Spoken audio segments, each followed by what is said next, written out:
Pessoal da igreja, com a graça e a paz do Senhor Jesus, amém? Amados, quero convidar você nesta noite a abrir a palavra de Deus, no livro de Efésios, capítulo 4. Efésios 4, nós vamos ler a partir do verso 25. Efésios, capítulo 4, a partir do verso 25.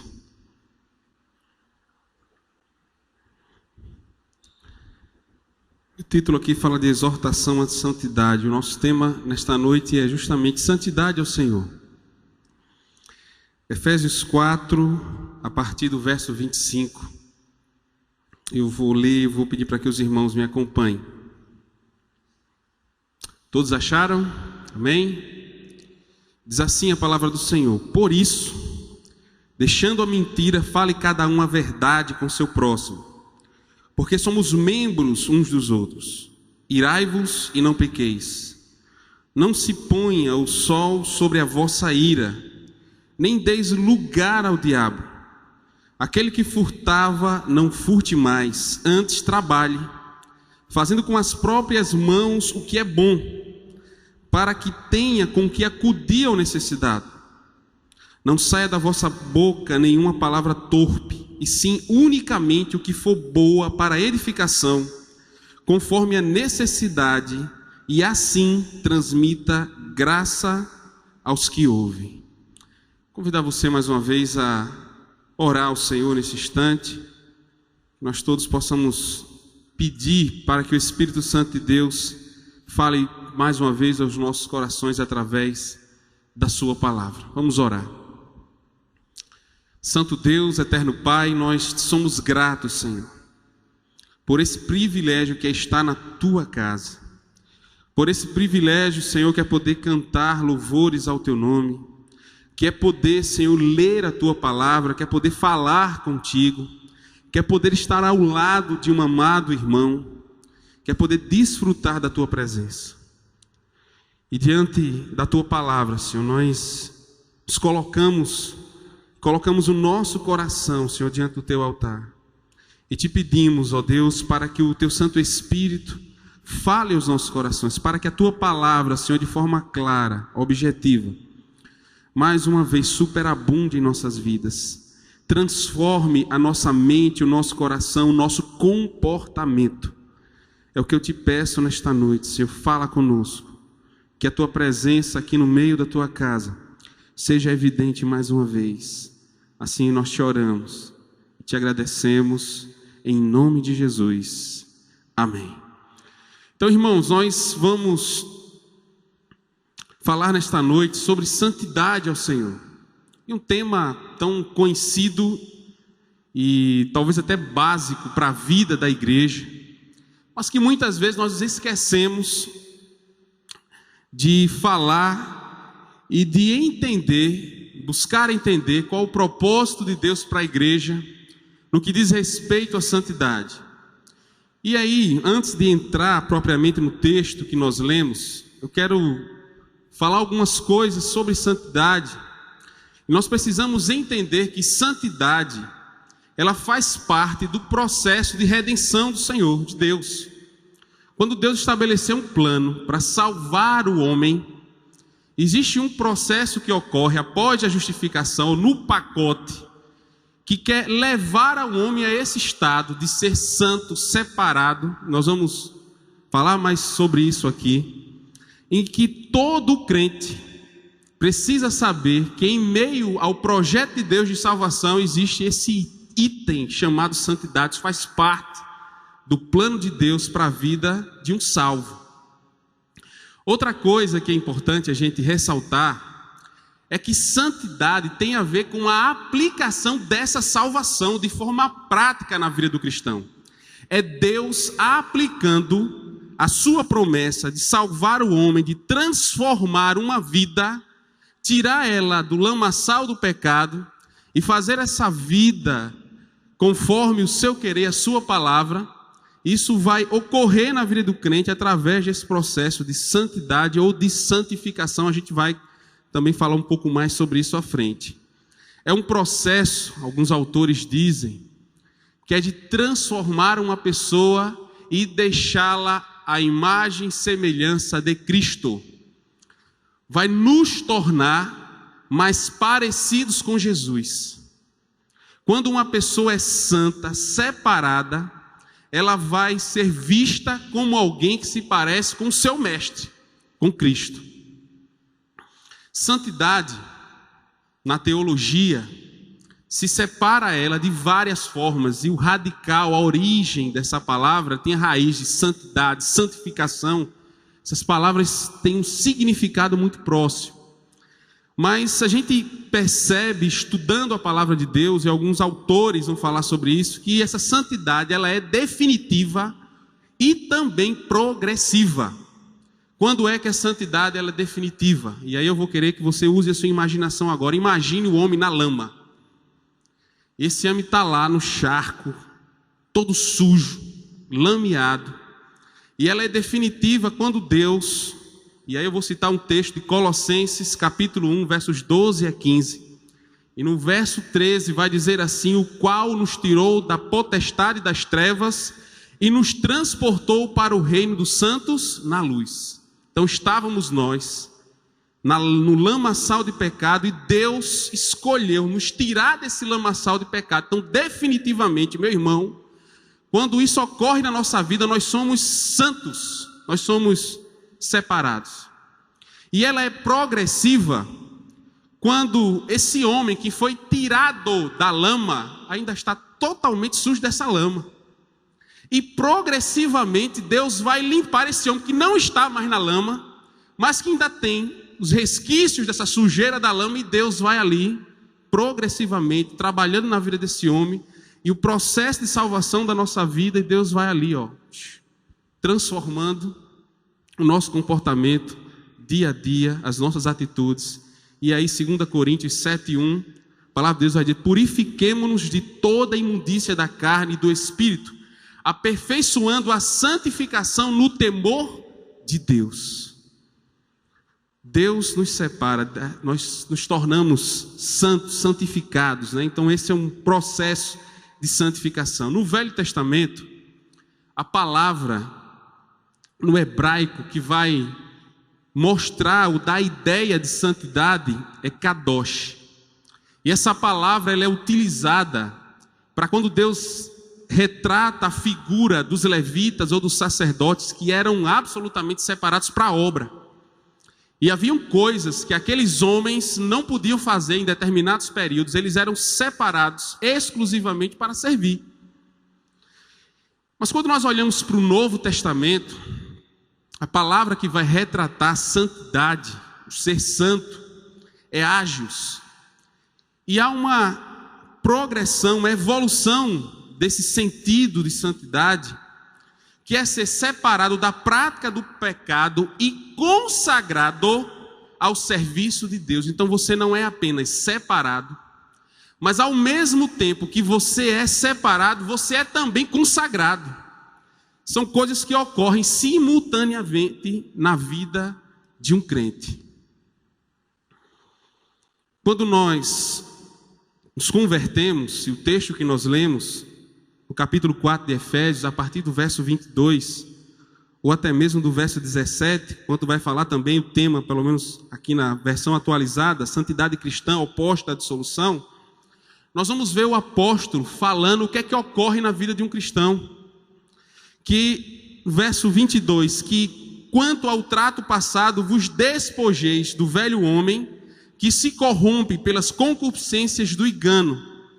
Então nós começamos a perceber que na vida de um crente, quando Deus exerce o processo de salvação na vida de um cristão, diariamente nós precisamos dar 2 passos, tomar 2 caminhos, 2 decisões. Verso 22, o primeiro passo, nós precisamos diariamente nos despojar do velho homem. É como a ideia de trocar de roupa, tirar a roupa.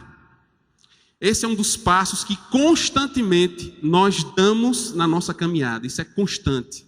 A todo momento nós precisamos nos despojar desse velho homem.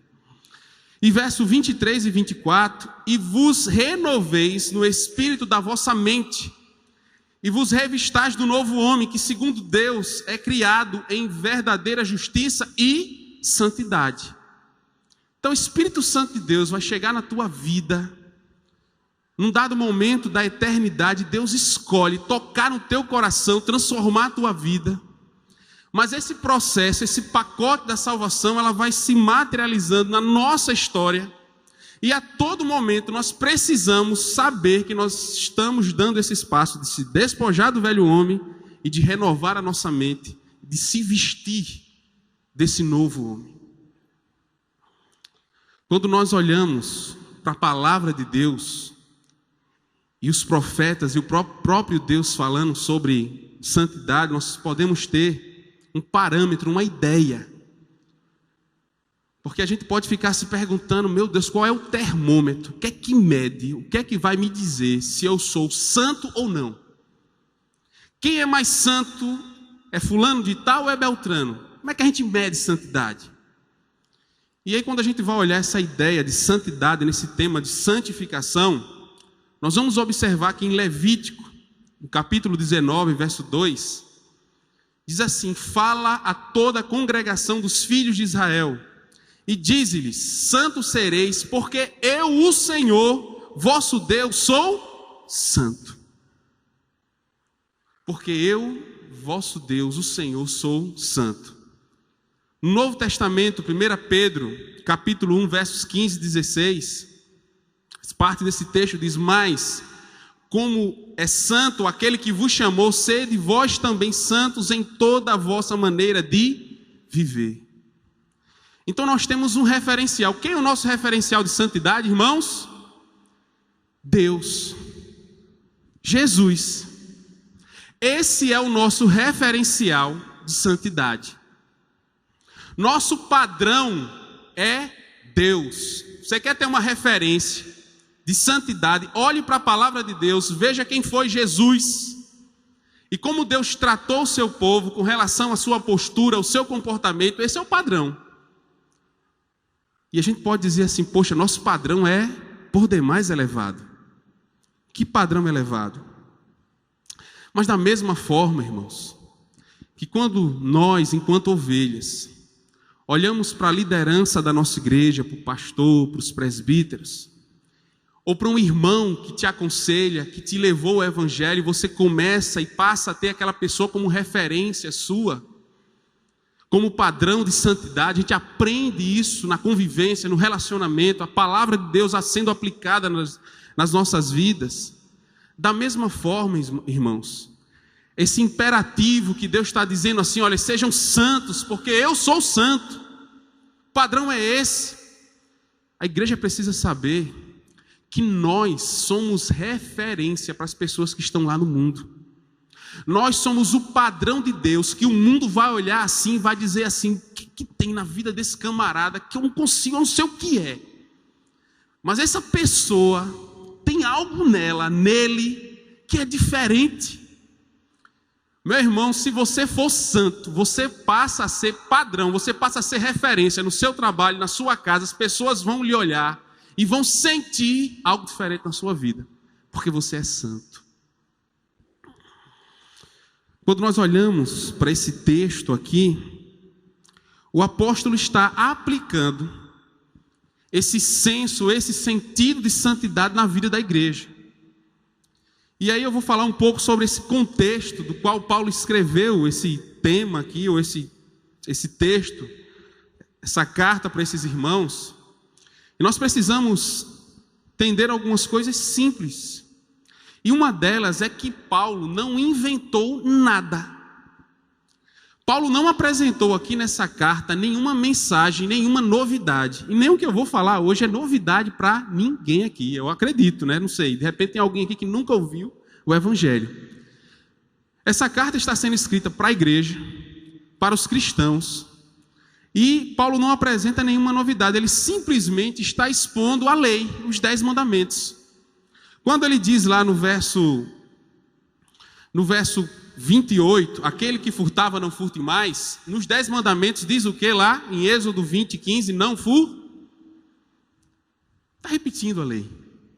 Quando nós olhamos para Efésios 4:25, que nós lemos, deixai a mentira, faz parte dos 10 mandamentos, não dirás falso testemunho.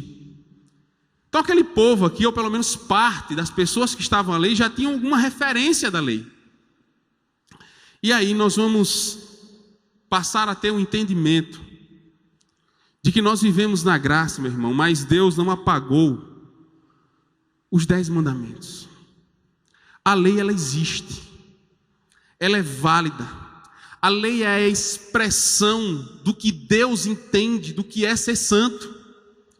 A lei nos leva para essa confissão, para Deus, mostra a nossa imperfeição, a nossa incapacidade, a nossa impureza. A lei nos confronta de tal forma, e quando nós estamos diante de Deus, ela vai nos mostrar o quanto nós somos miseráveis diante de um Deus santo, de um Deus todo-poderoso. Outra coisa, meu irmão, que precisa estar claro com relação a esse tema, é que nada do que vai ser dito aqui, ela é para salvação. Isso não é condição para a salvação de ninguém. Você fazendo o que o autor do texto aqui, o que Paulo vai falar aqui, não significa dizer que em você praticar isso, você vai conquistar a salvação. Na realidade, é o inverso do que nós estudamos. Nós precisamos entender que essa prática aqui é consequência de uma pessoa salva, que reconhece o senhorio de Cristo, que se constrange pela palavra, pela obra sobrenatural do Espírito Santo de Deus, e nós obedecemos ao Senhor porque amamos o Senhor e amamos a palavra de Deus. E aí nós vamos conversar nesta noite sobre 4 temas que o apóstolo nos aponta. E são 4 contrastes, são práticas para uma pessoa que quer ser santa, que quer viver a santidade. E eu entendo que nós, como crentes, quando iniciamos o ano, passamos aquele culto de virada do ano, nós fazemos aquela recapitulação de tudo que passou, retrospectiva da nossa vida, e a gente sempre olha talvez para trás e diz assim: Deus, olha, eu preciso melhorar tanto, em tantas coisas. Iniciamos um ano, como eu, querendo ser atleta, emagrecer, perder peso, ficar mais bonito, né, Monteiro? Ficar como a foto de hoje de manhã, quem estava aqui na escola dominical, a foto aí de uns 5 anos atrás. E a gente faz vários projetos, pensamos várias coisas. Mas por que não fazer um projeto de ser mais santo? Por que não fazer um projeto de, nesse ano, vivenciar o Evangelho e de subir um degrau, dar um passo à frente, dizer assim: Senhor, eu quero ser um crente santo conforme a Tua palavra, eu quero ser um crente que leva a sério todas as práticas e as verdades do Evangelho que estão na palavra. Senhor, eu quero que isso saia desse papel e entre aqui no meu coração. Eu quero experimentar isso, eu quero saber se fazendo isso aqui, esse negócio funciona mesmo. Eu quero desafiar você nesta noite, meu irmão, que apesar dessa palavra aqui não ser novidade, eu quero desafiar você nesta noite, como eu estou sendo desafiado, a colocar em prática o que Deus vai falar conosco nesta noite. E eu queria que você olhasse para o verso 25 do capítulo 4. E no verso 25 do capítulo 4, nós vamos encontrar o primeiro ponto da nossa pregação nesta noite, de um crente que quer ter uma vida de santidade. E no contexto dessa igreja aqui, o apóstolo vai dizer: por isso, deixando a mentira, fale cada um a verdade com o seu próximo, porque somos membros uns dos outros. Primeiro ponto: parar de mentir e dizer a verdade. Parar de mentir e dizer a verdade.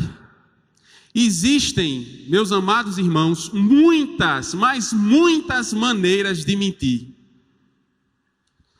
Temos um político agora que está dizendo que é o homem mais honesto da história desse país. Eu não sei bem como é que é a frase, né? Mas vocês não vão encontrar no país Você vai encontrar na igreja evangélica, na igreja católica, gente corrupta, mas eu sou o político mais correto da história desse país. Eu não sei vocês, meus irmãos, mas eu já menti. Alguém aqui que nunca mentiu? Alguém aqui que nunca falou uma inverdade? Alguém aqui, porque existem várias maneiras de mentir. Uma das formas de mentir é não falar a verdade, é se omitir, é dizer uma meia verdade, que parece que é verdade, mas não é verdade. E pode parecer que isso é algo frágil, fácil na vida de um cristão, mas nós precisamos nos lembrar da relevância do que é não mentir, quando nós sabemos que o pai da mentira é o diabo, e que não há acepção de mentira, não existe meia mentira. Quando você mente, você está tendo uma prática que o filho do diabo tem. Então a mentira, todo o tempo, ela está sendo colocada, talvez, uma tentação diante das nossas vidas. E o Senhor está dizendo assim: meus filhos, não deem mau testemunho, não dirás falso testemunho, como diz a lei. No original, isso quer dizer: não continueis a mentir. E quando eu estou falando isso, meus irmãos, quando a palavra de Deus está falando isso, é porque nós podemos viver num mundo de mentira, pensando que é verdade. A nossa mente, o nosso comportamento pode construir uma imagem de uma pessoa que é santa, que é perfeita. Ou vocês acham que o fato de eu estar aqui na frente, ou o pastor, ou qualquer um, nos exime disso? Ou porque fulano de tal é mais sério, ora mais alto, fala assim, faz assado, está isento de mentir? Não existe essa condição diferente. Então muitas vezes nós podemos criar um cenário onde as pessoas olhem ali, nós podemos, diante desse personagem, criar e viver num mundo de mentira. Sabe aquela casa frágil, que não é construída sobre a rocha, que quando vem um vento, cadê o crente? Cadê esse povo de oração? E eu não vou citar aqui, meus irmãos, nome de igreja, mas eu vivenciei numa igreja, porque alguns aqui sabem desse mundo, que no dia que um camarada se endemoniou no meio da igreja, era tanto crente pulando pela janela, abrindo, correndo, desesperado, criança assustada, levantando o banco, aquela correria toda, e cadê aqueles crentes de oração? Isso era uma fase onde a igreja estava fechando seus cultos de orações. E no culto onde o pastor estava à frente, chorando diante da igreja e dizendo: olha, eu lamento pela informação que eu vou dar a todos vocês aqui nesta escola dominical, porque nós estamos fechando o nosso culto de oração. As pessoas não querem mais orar. E quando o pastor falava isso, tinha um abençoado missionário lá, que tomou o microfone do pastor, cochichou no ouvido do pastor e disse assim: olha, tem uma nuvem negra entrando ali na igreja. E quando ele disse isso, o visitante que estava lá se endemoniou. E aquela igreja que parecia ser uma igreja sólida nos fundamentos da sua fé, foi desmascarado ali por um sopro. Você pode mentir, meu irmão, para a pessoa que está do seu lado. Você pode se olhar no espelho e achar que você está mentindo para você mesmo. Mas existe uma pessoa que conhece o seu coração, que sabe o teu comprometimento com Deus, que sabe quem você é, e que sabe quando você está levando uma vida mentirosa, uma vida que parece de um cristão santo, mas que na verdade não é. E talvez Deus mande esse sopro e te dê a oportunidade de construir uma vida pautada na verdade, em princípios verdadeiros. Mas o apóstolo, ele vai falar desse contraste de não mentir e dizer a verdade. E aí eu queria dar um outro depoimento, um exemplo. Esse povo aqui dessa época era influenciado por uma cultura pagã, que muitas vezes levava essas pessoas a mentir assim com facilidade. Tem gente que tem facilidade para mentir, né? Acaba inventa uma mentira assim, E a gente até brincava que tinha alguns amigos que parecia Forrest Gump, né? Contador de história, que inventa uma história, começa, vai, daqui a pouco se enrola todinho e dá volta na história. É uma facilidade para mentir que é uma benção. E o povo brasileiro, quando nós olhamos o apóstolo falando de mentira, o povo deixando de mentir, é um povo que é conhecido pelo jeitinho brasileiro, não é verdade? E muitas vezes criticamos os políticos, falamos mal dessa classe dos políticos, são corruptos, que prometem. Mas esse político um dia foi educado por alguém, ele aprendeu isso com alguém, porque assim, até hoje a gente vê ali, se trabalha, olha, mas ninguém ensinou, tem a origem do pecado, tal, mas normalmente isso parece que é aflorado, desenvolvido por outras pessoas. A criança aprende de alguma forma a mentir.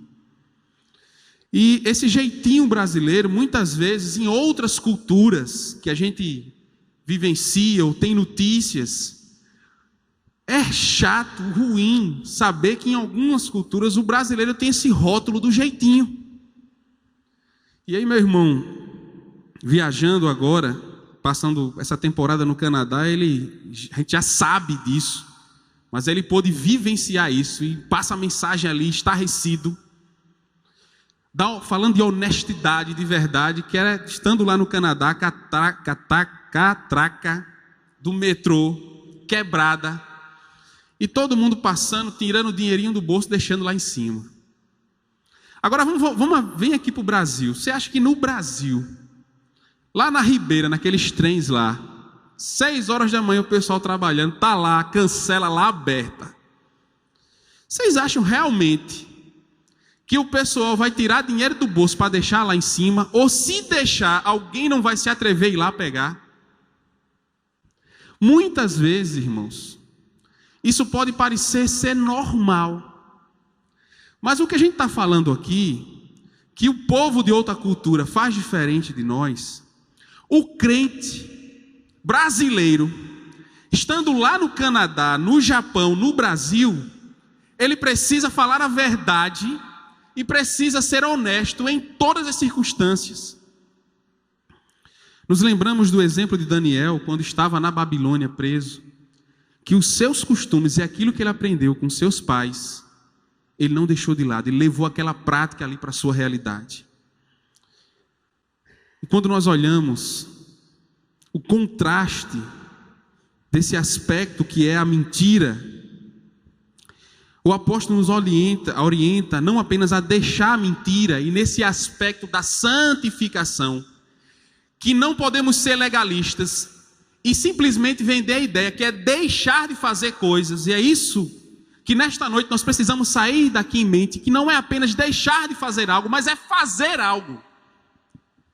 Que é deixar de mentir, mas não para aí. Que é deixar de mentir, mas é falar a verdade com o seu próximo. E aí vem o outro peso da moeda, o outro lado da história.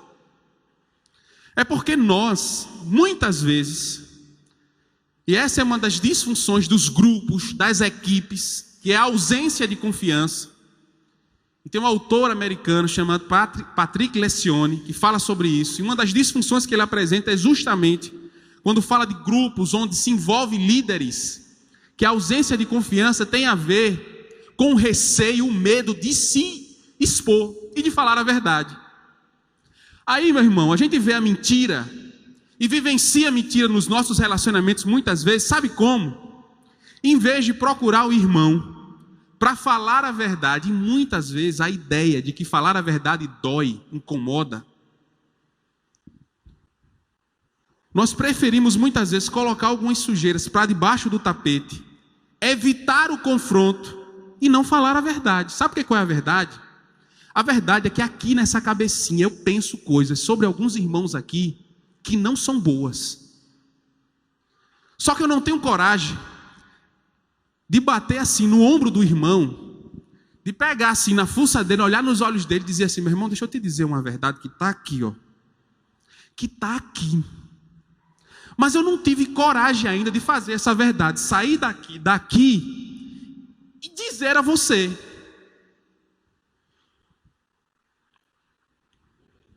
E o bacana é que Paulo, quando ele vai nos dar esses conselhos, ele nos dá alguns motivos.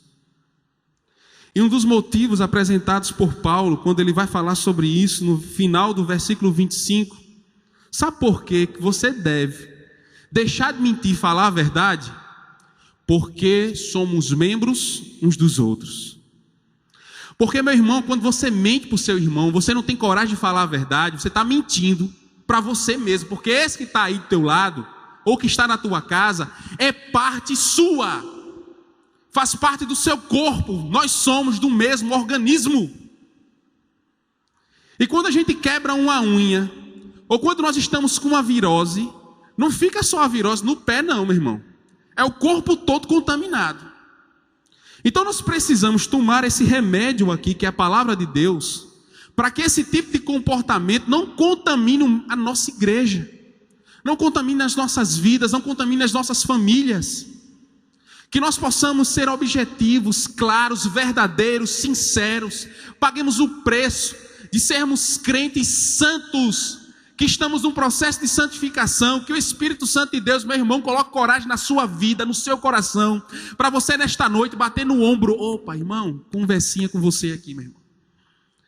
Vai doer em mim também falar isso, mas eu preciso conversar com você. Mas isso não ocorre, meus irmãos, de qualquer forma. E aí nós vamos lembrar que nós precisamos pautar todo o nosso comportamento no amor. Fale a verdade em amor. Não se constranja, meu irmão.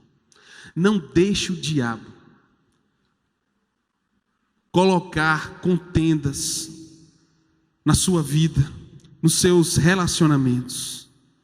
Verso 26 e 27, o nosso segundo ponto nesta noite. 26 e 27. Não para mágoa, e sim para a ira santa. Verso 26. Irai-vos e não pequeis. Não se ponha o sol sobre a vossa ira, nem deis lugar ao diabo. Irai-vos e não pequeis. Uma orientação positiva. Irai-vos.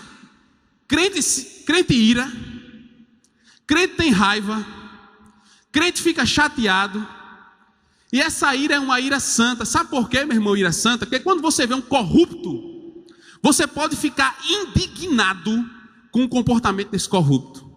Quando você está diante de uma injustiça, Deus está dizendo para você que você tem a condição de forma santa, ficar indignado com aquele comportamento, com aquela situação. Isso é permitido, isso é possível pela palavra de Deus. Mas por outro lado, essa palavra está dizendo o seguinte: irai-vos e não pequeis. Como é que é se irar e não pecar? Como é que eu posso estar, talvez, indignado com algo e não pecar? E aí o apóstolo, nos dando essa orientação, ele diz, na segunda parte do versículo 26, não se ponha o sol sobre a vossa ira. Alguém aqui casado já se irou com o marido? Alguém aqui casado já se irou com a sua esposa? Com um amigo do trabalho? É possível? Possível que sim, meu irmão. Convivência, está do lado da pessoa ali, tem coisas, tem compatibilidades, tem diferenças, comunicação, pensamento. Tem noite que às vezes o camarada vai dormir querendo dar um bicudo para cair no outro lado, mas se segura, quer ir para a sala, vai. Somos humanos. Mas a palavra de Deus diz que não se deve se irar a ponto de passar para o outro dia. Não se ponha o sol à vossa ira. Meu irmão, cuidado. Porque existem pessoas que ficam só na ira, e daqui a pouco essa ira vai amadurecendo e deixa de ser uma ira santa, de uma indignação por um motivo justo, e passa a ser pecado. Você sabe quando é que essa ira passa a ser pecado? Não pequeis. É quando nós, nessa ânsia de querer resolver, de querer tratar a situação muitas vezes de forma acalorada, permitimos que o diabo sente de fato, no meio de um relacionamento, e diga assim para um dos pares, assim: olha, ele não te ama mais. Está chateado contigo, você lavou a louça hoje, limpou o xixi do menino, Você limpou a casa, fez isso, fez tudo aquilo. Esse miserável não teve coragem de reconhecer isso. E chega de noite e ainda reclamando das coisas. Não gosta mais de você, não. Quando o namoro era um amor tal, mas agora, e às vezes o diabo usa esse espaço, cochicha no ouvido do crente, passou de um dia para o outro, aquela mágoa, aquela ira, e aí sutilmente vai sugerindo coisas e vai dizer assim: olha, aquela irmã falando mal de você, depreciando a tua imagem, reclamando, sem classe, aquela vontade de arrancar os cabelos. E muitas vezes, meus irmãos, nós nos esquecemos que o fruto do Espírito que nós precisamos utilizar para esse tipo de situação é domínio próprio. Pedir discernimento a Deus. Muitas vezes o diabo está colocando divisão no meio da igreja, que nós não tratamos, nós não cuidamos, nós não colocamos lá o dedo, sabe, de cura, de salvação, nós não tapamos o sangramento. Isso começa a virar um câncer nas nossas vidas, nos nossos relacionamentos. E daqui a pouco está um falando do outro, mentindo para o outro, só mentindo, falando a verdade, falando mal do outro, e a igreja vai sendo contaminada. Irai-vos, mas não pequeis. Terceiro, não para o roubo, e sim para o trabalho. Uma orientação do que não se deve fazer. E aquele que roubava, não roube mais. E na conjuntura atual do nosso país, onde o desemprego aumenta a cada dia, onde as coisas vão ficando mais caras a cada dia que passa, que é fácil ser honesto, rico, tem dinheiro, não falta nada, coisa boa, e tem gente que ainda é desonesto. Mas você imagine o pobre, com dificuldade financeira, que não tem ali uma condição mínima para a sua família, está diante de uma situação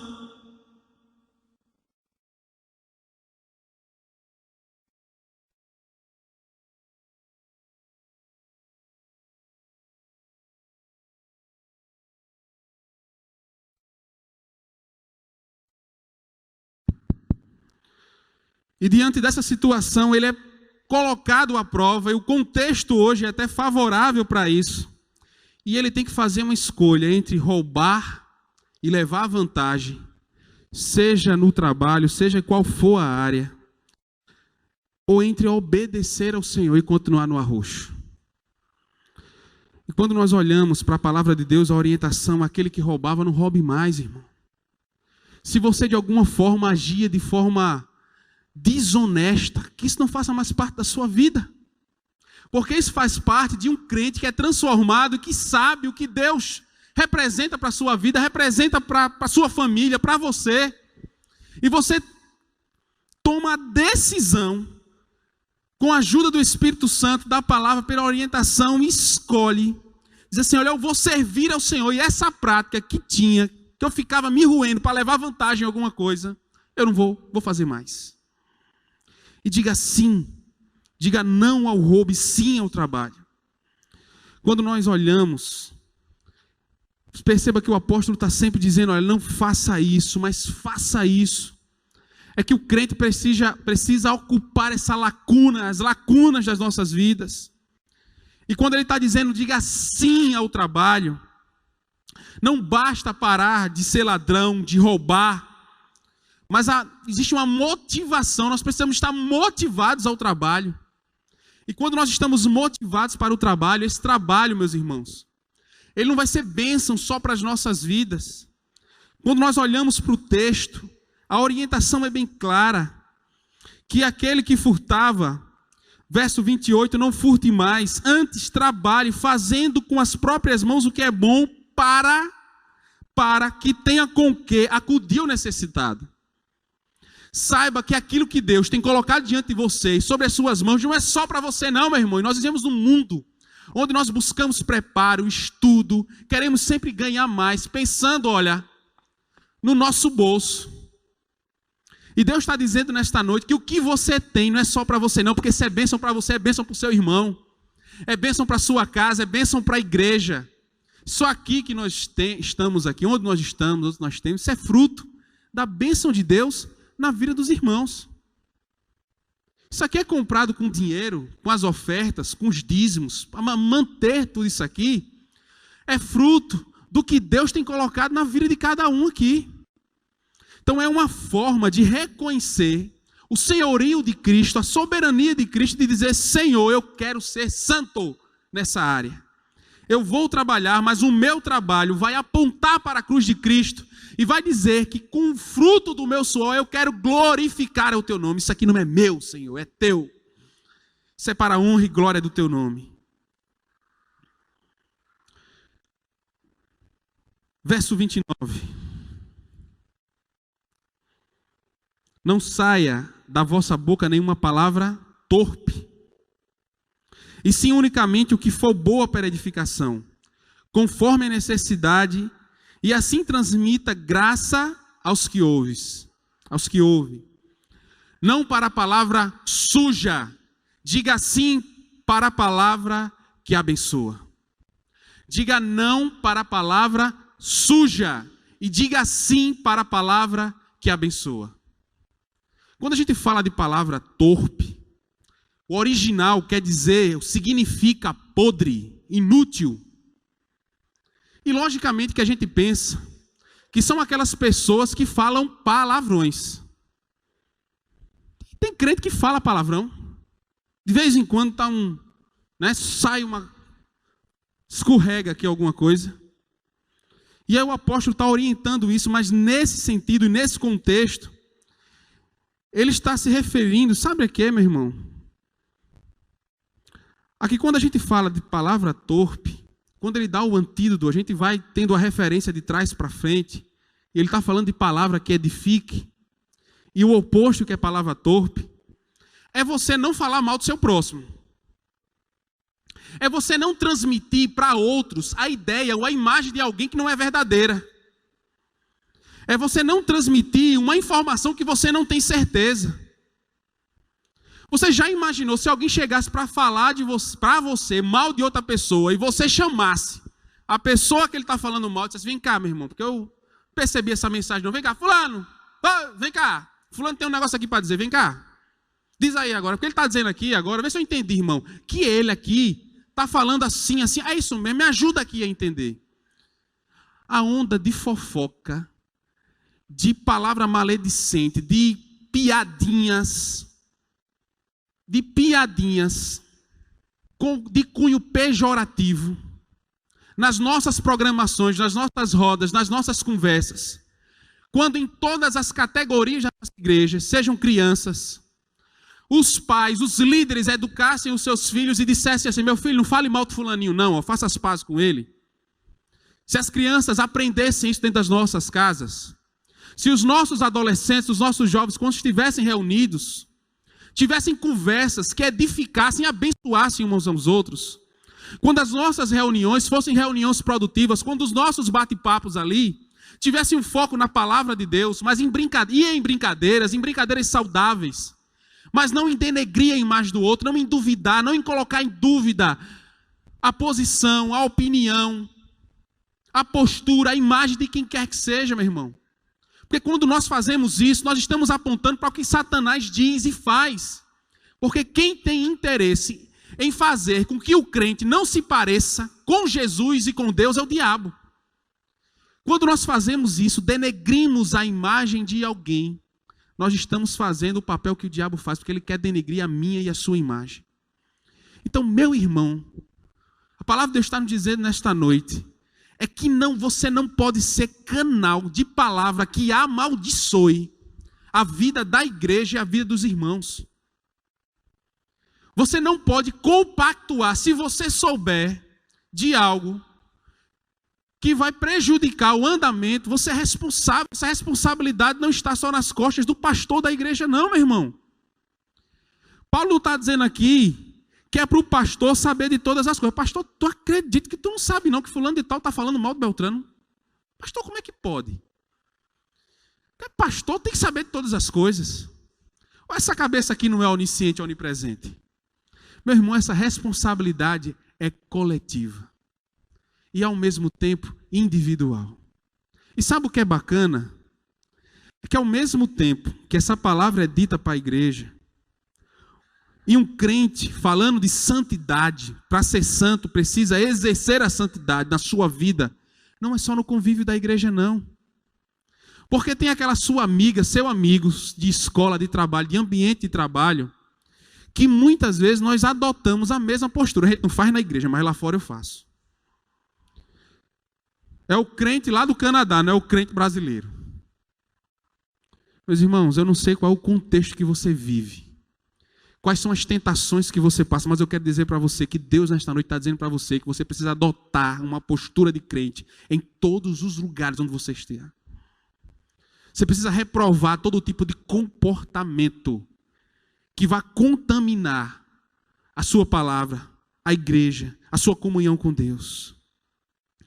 E ele apresenta o motivo, para que assim transmitamos graças aos irmãos. Para que assim transmitamos graças aos irmãos. Sabe como é que a gente vai transmitir graça? Falando palavras que edifiquem uns aos outros. Falando palavras que edifiquem uns aos outros. Tiago 3 diz, verso 6, que a língua é fogo.